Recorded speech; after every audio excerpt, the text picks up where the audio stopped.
Happy New Year, everybody! 2012 was, overall, an incredible year for motion pictures, and it's time to look back at the best and worst movies of 2012, before such a list ceases to be relevant. Keep in mind that I haven't seen several major movies from 2012, such as Life of Pi, Lincoln, Zero Dark 30, Wreck-It Ralph, Les Mis, and Cloud Atlas, either because they didn't really interest me, or due to later Australian release dates. For that matter, Lincoln, Cloud Atlas, and Zero Dark 30, and Django Unchained, now that I think of it, will count as 2013 movies for me.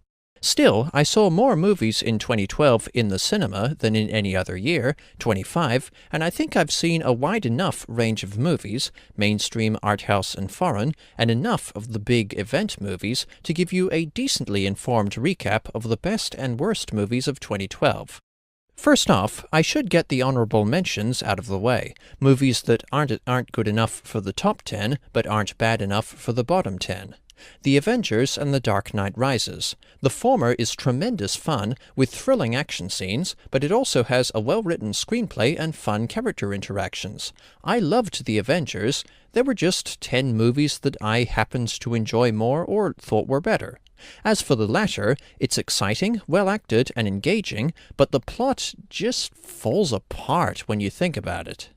Lawless, a fun Prohibition-era drama with high stakes, a surprisingly good leading performance from Shia LaBeouf, and a despicable villain in Guy Pearce.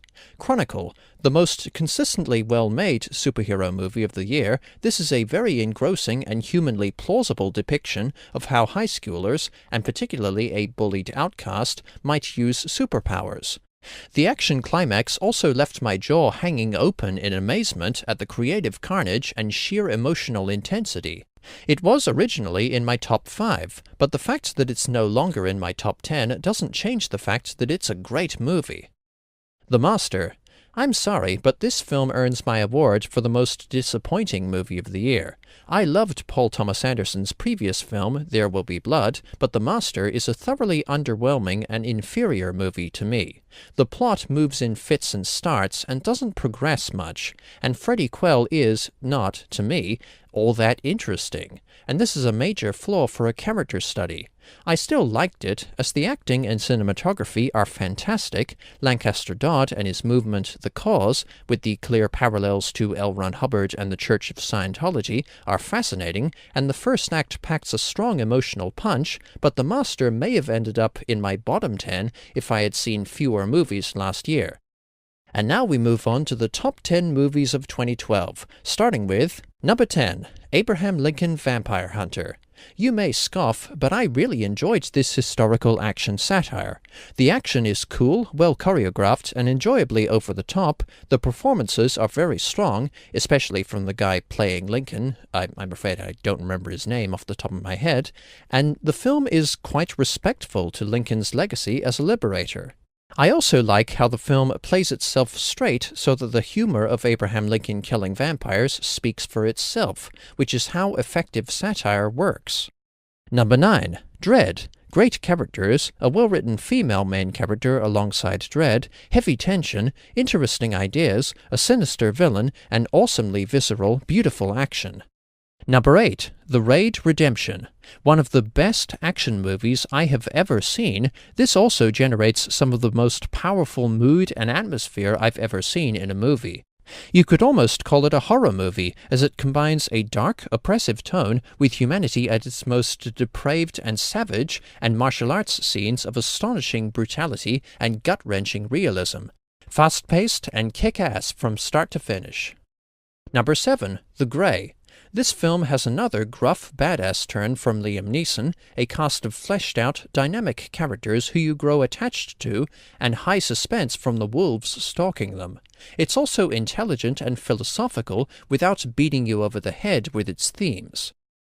Number 6. Safety Not Guaranteed, a touching, heartwarming indie movie about a group of newspaper workers who prepare for a journey in time with a sweet but slightly crazy guy, but come to appreciate the lives and friendships they have or found in the present.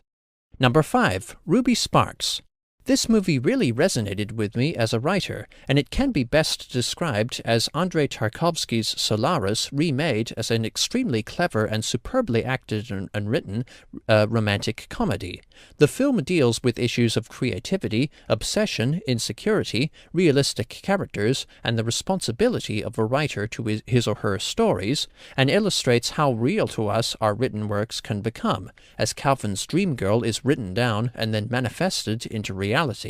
I strongly admire this movie for tackling these questions on how and why we write in such a dynamic, smart, and funny way, and it has an awesome ending that you need to see for yourself.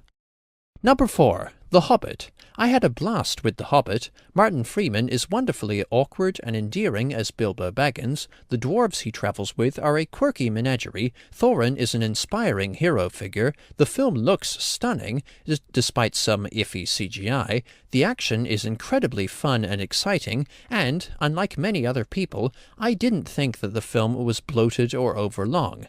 I liked the interesting elements and mythology inserted from other Tolkien works, especially since it works to connect The Hobbit more directly to The Lord of the Rings. And I, for one, quite liked Radagast the Brown.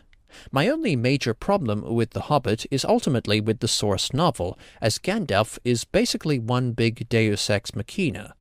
Number 3. Skyfall. My favorite James Bond movie, Skyfall has stellar performances from Daniel Craig, Judi Dench, and Javier Bardem, gorgeous cinematography, terrific action, some interesting insight into Bond's past, and high suspense and intrigue emerging from what is still a very intimate, character-based story. The compelling plot engages with themes of low-tech tried-and-true methods, including an older, less sharp Bond and an M being pressured into retirement for her slipping leadership skills, proving its worth in a modern, more advanced world. This makes it one of the most satisfying movies of the year, both in phenomenal action and narrative. Number 2. Looper. This is a rare kind of smart modern blockbuster, as it creates powerful, deeply affecting drama through its innovative spin on time travel fiction, and other far-out ideas such as telekinesis. The performances are brilliant, especially from Joseph Gordon-Levitt and Bruce Willis, who play different temporal versions of the same man. The action is among the year's most exciting, smoothest, and cleanly shot. The relationships and emotional turmoil keep you engaged even in the quieter second half, and the film ventures into darker areas that you don't expect. My single favorite scene of the year is the squirmingly graphic and unpleasant yet absolutely ingenious segment of the future version of a supporting character being mutilated and crippled, with noses, fingers, and even limbs just disappearing because his present or earlier self is having these bits cut off him on an operating table right at this moment. Looper doesn't try to explain how its time travel rules work, but that just makes the pacing more economical, and it still creates a fascinating world and system that you will ponder for weeks.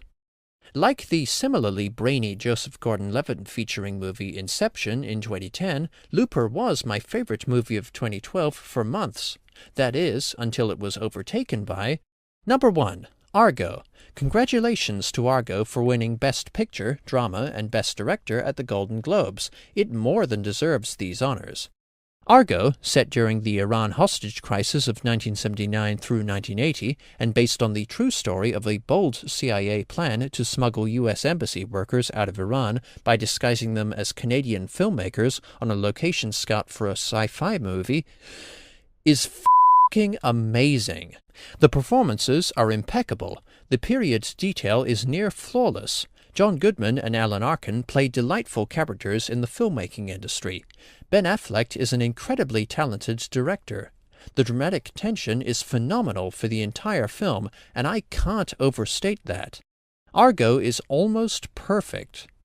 Again, like Inception, Argo is not only my favorite movie of the year in which it came out, but it's also one of my favorite movies, period. Well, those were my picks for the top 10 movies of 2012. Now we move on to the bottom 10, or my least favorite movies of the year.